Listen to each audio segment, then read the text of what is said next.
मोबाइलको screen open गर्नुहोला र प्ले स्टोरमा जानुहोस् र सर्च बारमा गएर काइनमास्टर सर्च गर्नुहोस्।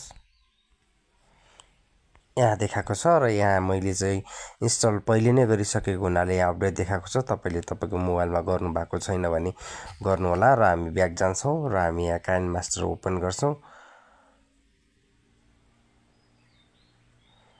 क्रिएट न्यूमा जानुहोला र 16:9 रेसियो हाल्नुहोस् र क्रिएट गर्नुहोस्। उदाहरणको लागि एउटा यो फोटो र एउटा यो फोटो राखे तपाईले भिडियो पनि राख्न सक्नुहुन्छ र तपाईले ग्रीन स्क्रिन लिएर आउनुहोस्, लेयरमा जानुहोस्, मिडियामा जानुहोस् र तपाईले खिच्नु भएको भिडियो ओपन गर्नुहोस्। तपाईले कुन भिडियो खिच्नु भएको छ त्यो भिडियो ल्याउनुहोस् र अलिकति यसलाई यसो गराउनुहोस्।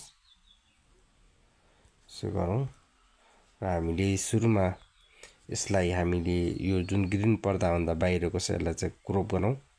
क्रोपिङ छ, यसलाई हल्का यहाँसम्मको मिलाएर राख्नुहोस्।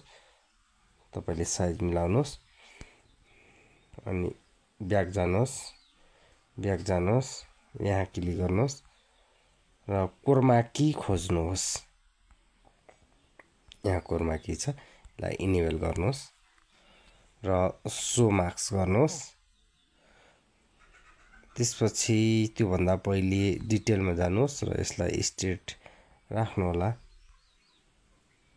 यसो गरेर स्ट्रेट राख्नुहोस्, ब्याक जानुहोस् र सो मार्क्समा जानुहोस् र तपाईले यो तपाईले मिलाउन सक्नुहुनेछ। यो अनुहार चाहिँ पुरै चाहिँ बडी चाहिँ सेतो हुनुपर्छ र ब्याकग्राउन्ड चाहिँ पुरै कालो हुनुपर्छ। यसो चाहिँ मिलाउन, यदि मिलेन भने यो राम्रोसँग हुँदैन र सो मार्क्स गर्नुभयो भने तपाईले गर्नुभएको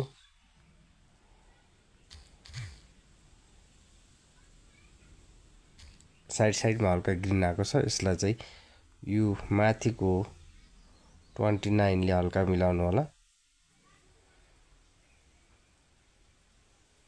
हल्का मिलाउनुहोस्।